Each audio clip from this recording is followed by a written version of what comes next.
भदौ 23 गते सोमबार त्यो दिनको याद मेरो आँखामा अझै पनि याद बनेर बसिरहेको छ।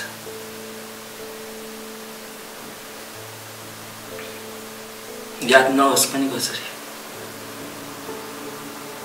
मेरो भाइ जन्मेको थियो।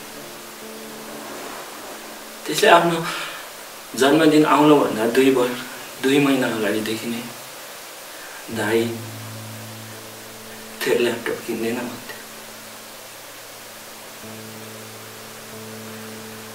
म जस्तो अब मिडल क्लास फ्यामिलीको मान्छेलाई त्यो 1 लाख भन्ने ल्यापटप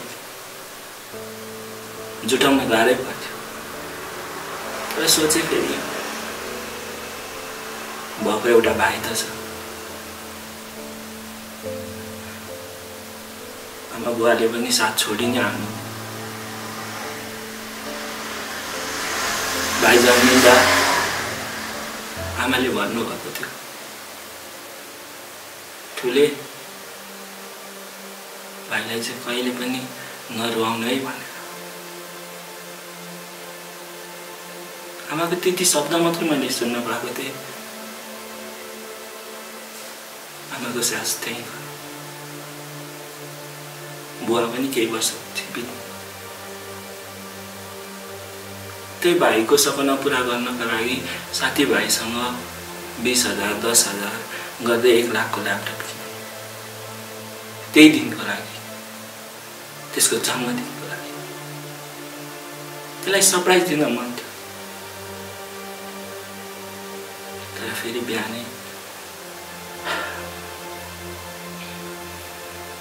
कलेज जान्छु भनेर सोचे। त्यो मेरो जिन्दगीको सबैभन्दा खुसीको दिन हुन्छ होला। म पनि आफ्नै कल्पनाको संसारमा रमाउँदै अफिस पुगेँ।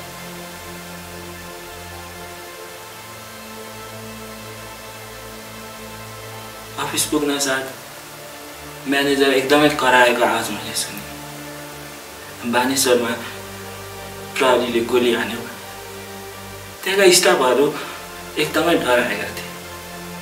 त्यही कोलाहल बीच म पनि हतार बानेश्वर स्थित भाइको कलेजमा गएँ।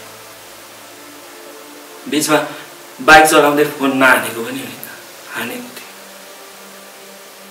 तर उठाएन त्यसले। म हतार त्यो संसद भवनको गेटसम्म पुगेँ। मान्छेहरू रोइरहेको थियो, कराइरहेको थियो।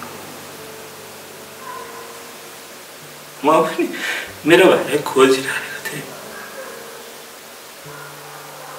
त्यतिकैमा गोली लागेको मान्छेहरूलाई सिभिल हस्पिटलमा लग्यो भनेर सुने।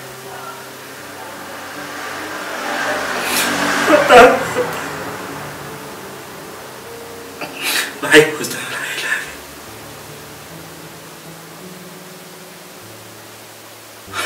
अस्पतालको अवस्था एकदमै कुराहरूको थियो।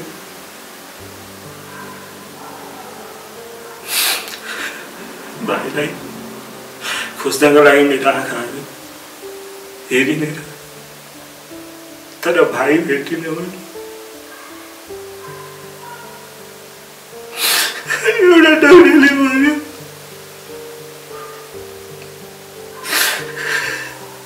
रुम नम्बर 103 मा मरेर लासहरू राखिएको छ। त्यतिकैमा म दौडिँदै मेरो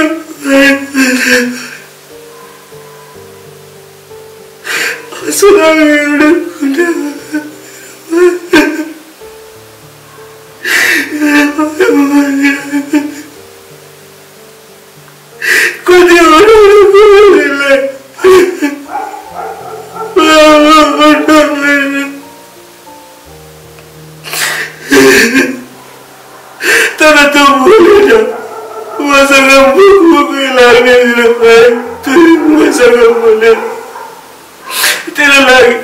तेरा लागि ल्यापटप ल्याइदिएको छु।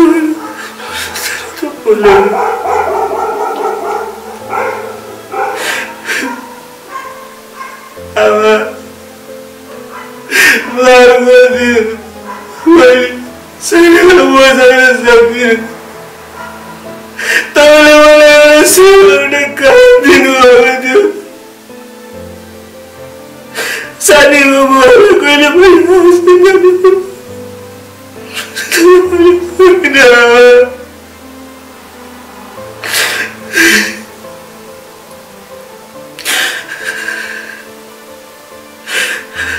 मेरो भाइहरू जसरी